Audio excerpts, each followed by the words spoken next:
یہودا کے لوگ خدا کی راہ سے گہرے طور پر بھٹک گئے تھے۔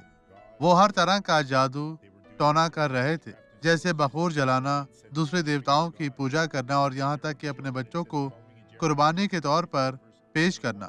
یہ یرمیہ باب 44 آیت 21 میں ہے۔ کیا وہ بخور جو تم نے اور تمہارے باپ دادا اور تمہارے بادشاہوں اور عمرا نے رعیت کے ساتھ یہودا کے شہروں اور یروشلم کے بازاروں میں جلایا، خداوند کو یاد نہیں؟ کیا وہ اس کے خیال میں نہیں آیا اور اس نے ان میں خدا کو مایوس کیا؟ وہ کام نہ کریں جو بائبل کی مذمت کرتی ہے، صرف وہی کریں جو بائبل میں منظور نظر ہے، اور خدا آپ کو برکت دے گا اور یہ فتح آپ کی ہے۔ خدا کے ساتھ رہیں۔ آئیں دعا کریں۔ باپ، میں تیری قوت اور طاقت کو استعمال کرتے ہوئے ہر اس شخص کو برکت دیتا ہوں اور ان کی زندگی میں تمام طرح کی بدی کو مفلوج کرتا ہوں۔ بدی چلی جا یسوع کے نام میں، اور آپ کہیں آمین۔